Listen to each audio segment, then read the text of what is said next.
Hello everyone, welcome back to my YouTube channel. Hope you are doing good, feeling good and doing great things in your life. Okay, so this video regarding about my Vipassana 10 days meditation course जो अभी मैं latest करके आई हूँ. So most of people have asked me about Vipassana में क्या होता है, कैसे होता है, what it is and all. So in this video I am covering all these things जो भी मुझसे पूछा गया है. So first we'll talk about my experience. So 3 topics I am covering in this video. About my experience, what is the schedule of the 10 days course and why we should do the Vipassana. Okay, so first I'll tell you about my experience. I'll tell you my experience is okay. The reason ऐसे नहीं करके नहीं है, reason ये है कि मैं खुद को अच्छे से नॉलेज करके नहीं गई थी. मैंने काफ़ी सारे इन्फॉर्मेशंस मुझे नहीं पता थे वहाँ पर क्या क्या कैसे कैसे होता है. जस्ट बिकॉज मेरा एक्सपीरियंस थोड़ा डाउन गया. ओके, मैंने इन्जॉय बहुत किया बट वहाँ से जितना मुझे इनपुट लेना चाहिए था वो मैंने नहीं लिया है. जस्ट बिकॉज मैंने इन्फॉर्मेशन नहीं लेके गई थी. जस्ट ऊपर का मुझे इन्फॉर्मेशन था दैट वहाँ पर फ़ोन्स अलाउड नहीं है. आप 10 दिन अपने फ़ोन से दूर रहते हो, वहाँ पर बात नहीं करना है, विच इज़ वहाँ का रूल है. ओके, एंड द थर्ड, आपको वहाँ का स्केड्यूल प्रॉपरली फॉलो करना है. ओके, सो ये 3 चीज़ें थी जो मुझे पता थी. बट द मेन थिंग कि ये चीज़ें फॉलो करोगे तो आपको क्या होगा, आप वहाँ पर क्या सीख कर आओगे और आप में चेंजेस क्या होंगे. सो दिस वॉज मुझे नहीं पता था. सो ये वाला इन्फॉर्मेशन नहीं था मेरे पास. सो इसीलिए मेरा एक्सपीरियंस आई थिंक मतलब मैंने इन्जॉय बहुत किया. वहाँ का वेदर, वहाँ का स्टे, वहाँ का फूड, मैंने बहुत सारा इन्जॉय किया. बट वहाँ से मुझे जो मिलना था, मुझे जो सीखना था वो मैं 50% 60% सोच सकते हो मैं सीख कर आई हूँ. पूरा 100% मैं नहीं सीख कर आई हूँ. For that I am planning again to visit again 10 days Vipassana. It is not easy, I know, but मैं फिर से इट्स पास्ट फ्यूचर के 6 months में मैं फॉर श्योर प्लान करूँगी अगेन जाने के लिए. So this is my experience. अगेन मैंने बोला मेरा एक्सपीरियंस क्यों ऐसे था. And I tell you about the schedule. ठीक है, स्केड्यूल मुझे ऊपर का पता था. जैसे सुबह 4 बजे उठना होता है, दैट्स इट, है ना. फ़ोन नहीं है, 4 बजे उठना होता है, ये सब कुछ पता था. बट कैसे होगा वहाँ पर ये नहीं पता था. तो मैं बताती हूँ आपको वहाँ का स्केड्यूल कैसे होता है. वो आप लोगों को सुबह 4 बजे उठाते हैं. ठीक है, जस्ट बिकॉज 4:30 को फर्स्ट मेडिटेशन क्लास होती है. ओके, सो 4 बजे आप उठते हो, फ्रेशन अप होते हो, खुद का सब कुछ करते हैं, नहा धो के. नहाना नहीं होता है, कोई लोग नहाते हैं. 4:30 बजे आपको जाना होता है हॉल में. 4:30 से 5:30 बजे स्टार्ट के 3 days तो आपको ऑल 3 सब क्लासेस टीचर्स ही सिखाते हैं. 3 दिन के बाद कुछ सेशंस आपको खुद से प्रैक्टिस करना होता है, कुछ सेशन कंपल्सरी होता है विद द टीचर. ओके, सो 4:30 आप जाते हो. 4:30 to 6:30 आपको मेडिटेशन सिखाया जाता है कैसे करना है. ओके, 6:30 को आपका होता है ब्रेकफास्ट. 6:30 to 7:15 के बीच में आपको ब्रेकफास्ट ख़त्म करना है. 7:15 to 8 o'clock का जो विंडो टाइम है, इसमें आपको आपके काम करने हैं. काम इन द सेंस नहाना है, कपड़े धोने हैं, पूरा रूम का सफाई करना है. दिस इज़ द 45 minutes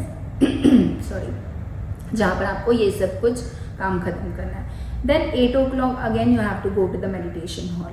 ठीक है, और मेडिटेशन हॉल लकीली मेरे लिए तो बहुत पास में था, बहुत ज़्यादा ही पास में था.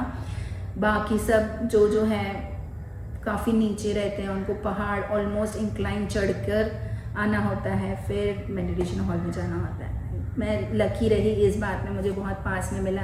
रूम भी काफ़ी अच्छा मिला. जैसे आप लोगों ने देखा होगा मेरे प्रीवियस वीडियो में, मैंने आप सबको दिखाया है about the room and everything. कहाँ था हम लोग? 8 o'clock से लेके, जब हम लोग 8 बजे से लेके till 11 o'clock again they will teach you the meditation. Again आपको हॉल में कंटिन्यूसली बैठे रहना है. ये वाला पोस्चर तो नहीं, आपको जो अलती पलती मार के बैठते हैं वो वाला पोस्चर में बैठे रहना होता है 11 बजे तक। 11 बजे आपको ब्रेक मिलता है फॉर दी लंच, वहाँ पर लंच बहुत जल्दी होता है। 11 बजे आप लंच करते हो, 11 to 12 o'clock का विंडो टाइम है जहाँ पर आपको लंच करके ख़त्म करना है। द ओनली 12 to 1 आवर जो होता है 12 to 1 वो आपको मिलता है रेस्ट करने के लिए, जहाँ पर आप सो सकते हो, अपना बैक सीधा करके आंखें बंद करके रेस्ट कर सकते हो। Then 1 to 5 continuously 5 hours, 1 to 5 आपको मेडिटेशन हॉल में जाना है, वहाँ पर सीखना है एंड प्रैक्टिस करना है। 5 o'clock को होता है हमारा स्नैक्स ब्रेक। स्नैक्स ब्रेक में अगेन 45 मिनट्स का ब्रेक होता है। देन 6 बजे से लेके रात को 9 बजे तक again you have to practice. So ये वाला स्केड्यूल मुझे नहीं पता था, जस्ट मुझे पता था हाँ सुबह 4 बजे उठना है, दैट्स इट। बाकी का टाइम मिलेगा तो हम लोग घूमेंगे, सीन इतना अच्छा वहाँ पर वेदर है, इतना अच्छा प्लेस है, हर एक चीज़ एक्सप्लोर करेंगे। नो, आप इतना थक जाते हो कि 9 बजे सीधा आके आप, हाँ 6 to 9 होता है, 9 to 9:30 टीचर्स के साथ you have the meeting time. अगर आपको टीचर से बात करना है, आपका कोई इशू है रूम के लिए, किसी के लिए भी, तो आप टीचर को बोल सकते हो अबाउट चेंजिंग योर रूम। आप चेंज भी कर सकते हो guys, these are the pointers which I didn't know, पर मुझे ज़रूरत नहीं पड़ी। काफ़ी लोग ऐसे थे कि आप रूम, अगर आप 2 लोग हो और 2 लोग अपन रूम में बात कर रहे हैं, सामने वाले पार्टनर आपसे बात कर रही है, आपको वो नहीं करना चाहिए जो मैंने गलती करी है, तो वो चीज़ नहीं करनी। आप उसके वजह से रूम भी चेंज कर सकते हो आपके टीचर को बोल के। तो this is the point which I missed. मतलब मुझे भी अच्छा लगने लगा था, चलो ठीक है बात हो रही है ना, पूरे दिन तो हम बात नहीं कर रहे, रात में बात कर रहे हैं, वो आपको जो वहाँ पर करने आए हो वो आप नहीं कर सकते हो। So in the end of the 10th day पे दे हैव सेट करके दीज आर द रूल्स आपको फॉलो करने चाहिए। इसकी वजह से आपको ये सब चीज़ें वहाँ पर चेंजेस फील होगा, मतलब आप ये सीख कर जाओगे। अगर आपने ये रूल्स फॉलो नहीं किए तो there is no use to, मतलब इतना स्ट्रगल करना ना 10 days। तो दीज आर द पॉइंट्स। यस, 9:30 को आपके रूम का लाइट ऑफ होना चाहिए।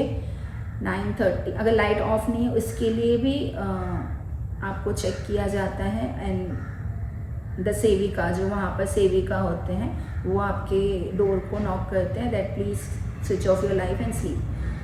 वो ऑटोमेटिकली आप सो ही जाते हो यार। सुबह 4 बजे हमें उठना होता है, तो 9:30, और हम लोग इतने एग्जॉस्ट हो गए होते हैं बैठे बैठे, बैठकर पूरा बॉडी पेन एंड एवरीथिंग सब, but it is worth it I guess. So yes, I am planning again. ये स्केड्यूल अभी मुझे पता है कि ऐसे ऐसे होता है। So for next within next 6 months I will plan to go again for the Vipassana. Okay, and why we should do the Vipassana once in a life. मैं तो ये खुद से जाने वाली हूँ, बट मैं मेरे जो देख रहे हैं मैं बोलूँगी please once in a life experience this 10 days course. इसमें आप बहुत कुछ सीख कर आते हो, जहाँ पर आपको इंसानियत सिखाई जाती है कि आप अपना धर्म जो है, हिंदू है, मुस्लिम है, ये कास्ट का है, वो छोटे कास्ट का है, वो ऐसे है वैसे, ये सब चीज़ें आजकल बहुत हो रही हैं। हमारे पॉलिटिक्स वाले भी यही सिखाते हैं कि पॉलिटिशियंस तो मेन इसी मुद्दे को लेके पूरा चल रहा है हमारा दुनिया, बट नहीं, यहाँ पर आपको सिखाते हैं इंसानियत रहना चाहिए। बट वो भी तभी होगा जब भी आप खुद को जानोगे, आप किस तरह के इंसान हो। आप जब भी वहाँ पर आप अपने साथ टाइम स्पेंड करते हो। अगेन जैसे मौन, वो लोग बोलते हैं मौन व्रत धारण करना है। गाइस, मुझे हिंदी के काफ़ी सारे वर्ड्स इतने अच्छे से नहीं आते हैं, तो आपको साइलेंट रहना है, complete silent. It is why because आप खुद से बातें करते हो, खुद का अंदर के जो थॉट्स हैं वो सब आप उनके ऊपर फोकस करते हो। You will know yourself very well when you keep your mouth shut. So उनका मेन रीज़न यही है जो मैंने यहाँ पर गलती कर ली। Rest all meditation and everything मैंने बहुत अच्छे से सीखा। तो why we should do the Vipassana, yes, वो आपको इंसान बनना सिखाते हैं। पहले आपको खुद के दर्द, खुद की तकलीफ़ें, खुद के दुख दर्द, डिप्रेशन है और कुछ इशू है, उसको देखने के लिए बोलते हैं और उसको हील करने बोलते हैं while doing the breathe in breathe out, that's it. कुछ और ज़्यादा रॉकेट साइंस नहीं करना है, जस्ट अपनी सांसों को देखना है, दैट्स इट, सांसों को फील करना है। इतना सिंपल है, बट वो करना बहुत मुश्किल है फॉर दी आजकल की जो हमारा पूरा दुनिया चल रहा है, टेक्नोलॉजी वाला दुनिया, तो वो बहुत ज़रा मुश्किल हो जाता है। एंड देन सेकेंड डे आपको सिखाते हैं समाधि में, मतलब एक पोस्चर में आप बैठे हो। मैं गाइस ये बैठ पा रही हूँ जस्ट बिकॉज मैंने वहाँ पर इतना प्रैक्टिस कर पा रही हूँ, और else my knee was very damage, मतलब बहुत ज़्यादा पेन रहा करता था। अभी मैं इस तरह बैठ पा रही हूँ जस्ट बिकॉज मैंने इतना सारा वहाँ पर सीख कर आई हूँ, प्रैक्टिस करके आई हूँ। यस, सो समाधि वाला। And the last one, you have to see inside your own body, प्रज्ञा जागते हैं, like there is divine you can say. तो ये वाले बहुत सारे हिंदी वर्ड्स थे विच मैं नहीं बोल पा रही हूँ, या मैं सीख कर आई हूँ अच्छे से। Yes, so these are the 3 things they will teach you, और वो बोलते हैं आप प्रैक्टिस करो, और इसको आप डेली रूटीन में भी आपका प्रैक्टिस करो। फ्रॉम पास्ट 3 डेज, मैं 3 दिन हुआ है मुझे आके जो मैं ट्राई कर रही हूँ प्रैक्टिस करने का, बट अगेन ये लाइफ में आ जाओ फिर से तो वो मुश्किल हो जाता है, वो वाला रूटीन पूरा फॉलो करना and everything. So that's it, उपासना करना बहुत ज़रूरी है, क्योंकि आप दूसरों को बहुत अच्छे तरह से देखने लगते हो। जब भी आप खुद अंदर अच्छा फील करते हो तो आप दूसरों को भी अच्छा फील कराते हो, आपका एनवायरनमेंट बहुत अच्छा पॉजिटिव रहता है। सो यस, उनका यही है, जो गुरु गोयंका जी है उन्होंने यही बोला है, खुद अच्छा रहो। जो आप हो सामने वाला आपको वैसे ही दिखेगा, वैसे ही आप अज्यूम करोगे, दो वो वैसा नहीं है सामने वाला, ठीक है, सामने वाला बुरा नहीं है, बट आप अगर बुरे हो ना तो सामने वाला आपको बुरा दिखने वाला है या फील करने वाला है। ओके, आप अपने आप को इतना क्लीन कर लो, इतना शुद्ध कर लो कि सामने वाला अगर आपको गाली भी दे रहा है तो वो आपको हर्ट नहीं करना चाहिए, है ना। सामने वाला इतनी सी गाली देता है, हम गुस्सा हो जाते हैं हम लोग और हाइपर हो जाते हैं, एंड हम लोग 2 की बजाय 4 गालियाँ और दे देते हैं। मुझे तो नहीं आती गालियाँ देने, बट जस्ट एन एग्जाम्पल, जो वहाँ पर जिस तरह से बात कर रहे थे, I am just telling the same. Yes, गुस्सा मेरा तो रीज़न ये था, हाँ yes, I am telling you the about my reason why. पहले तो मेरा प्लान था ही नहीं वहाँ पर जाने का, ये तो मैं आपको एक किस्सा बताऊँगी। 5 years पहले, 5 or 6 years पहले, जस्ट मैं इगतपुरी गई थी। There is a resort name Manas resort, वहाँ पर हम लोग रेनी सीज़न में गए थे, because Igatpuri is very beautiful in the rainy season. So वहाँ पर मैं और मॉम गए थे घूमने के लिए, एंड देन वहाँ पर मैंने पूछा था आसपास में देखने के लिए क्या है, कुछ places.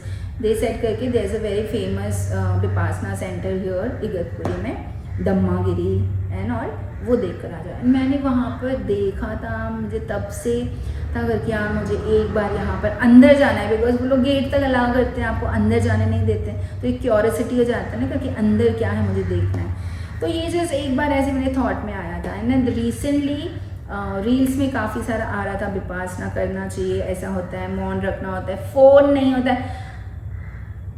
Main the reason phone, ये फ़ोन जो है उसमें जिसकी वजह से मुझे एडिक्शन हो गया था। रात को 2:30, 3, 4 बजे तक मैं जस्ट स्क्रॉल कर रही हूँ, यूट्यूब देख रही हूँ, पॉडकास्ट देख रही हूँ, ब्लॉग्स देख रही हूँ, इसके लाइफ में क्या चल रहा है, उसके लाइफ में क्या चल रहा है। I was wasting my time, my energy. So ये चीज़ था। फिर मैंने बोला ओके, फ़ोन से डिटॉक्सिंग मिलेगा।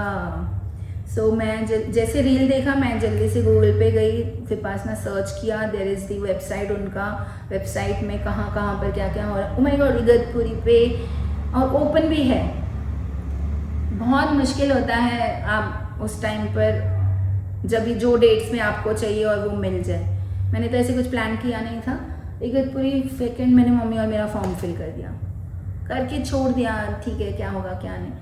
2 महीना मुझे पता ही नहीं करके मैंने विपासना का फॉर्म भी फिल करा था, अप्लाई भी किया था उसके लिए। 1 वीक जाने से पहले, 1 वीक पहले मुझे मेल आता है, मैसेज आता है व्हाट्सएप पे that your seat is confirm. उसके बाद क्या, मैं तो खुशी हुई जा रही हूँ जस्ट मुझे, क्यों? क्योंकि मुझे क्यूरियोसिटी था अंदर क्या है ये देखना था। चलो वो तो ठीक है। फिर मैंने ऊपर ऊपर का पता करा कि सुबह 4 बजे उठना होता है, जैसे मैंने पहले बताया था। चले गए, हो गया। Now I am here and मेरे में क्या चेंजेस आए आई एम टेलिंग यू। मुझे नींद बहुत अच्छी आती है, नींद इतनी, मतलब वो जो बोलते थे ना एक प्यारी सी नींद आती है, आप रिलैक्स होके सोते हो, वो वाला मेरे में काफ़ी चेंजेस आए हैं। सेकेंड, यस, मैं थोड़ा पतली होकर आई हूँ, ठीक है। मेरा डाइट काफ़ी इम्प्रूव हुआ है। जैसे मुझे क्रेविंग्स बहुत ज़्यादा होते थे। Again guys I tell you, I am in the fitness field. आपको क्रेविंग्स क्यों होते हैं? Because you are in the stress, है ना। आप स्ट्रेस में रहते हो, आपकी बॉडी स्ट्रेस में रहती है, आपके मूड्स अजीब हो जाते हैं। और लड़कियों के होते ही हैं no doubt, but yes cravings को कंट्रोल करना भी होता है। कि क्रेविंग्स हर किसी को होती है, मैं कंट्रोल ही नहीं कर पाती थी। मुझे मोमोज खाना है तो मुझे खाना है, मैं चली जाऊंगी खाने के लिए। तो दीज फ्रॉम 4-5 डेज मैं देख रही हूँ कि मुझे मेरी क्रेविंग्स कम हुए हैं, स्लीप बहुत इम्प्रूव हुआ है। फ़ोन का तो मैं ट्राई कर रही हूँ कि कम से कम स्टिल अभी मैं 11 बजे तक, 10:30-11 बजे तक यूज़ करती हूँ एंड मैं साइड में रख देती हूँ। जैसे आँख बंद की तो मुझे नींद आ जाती है। दैट वॉज बहुत अच्छा बात हुआ है। And yes, these are the points which I liked and yes, so you guys also should do once in your life vipassana for sure, ठीक है। okay, that's it for the video and I want you guys, मुझे comments करो what you want to know about more for the vipassana 10 days course। और कुछ अगर मैं यहाँ पर mention करने लाइक मैंने बताना भूल गई हूँ तो please let me know, I'll make a one more video for whatever questions I will get it about the vipassana। and one more video I am making what we should carry। वो तो मैंने बहुत अच्छे से किया था because मैंने सिर्फ वो ही एक व्लॉग वीडियो देख कर गई थी कि हम लोगों को लेकर क्या जाना चाहिए विपासना जब भी आप 10 दिन का कोर्स करने जाते हो। तो यस, मैं भी वो एक वीडियो बनाने वाली हूँ which is what we should carry while doing the 10 days meditation course vipassana। so thank you so much guys, please do like, share and subscribe। bye bye।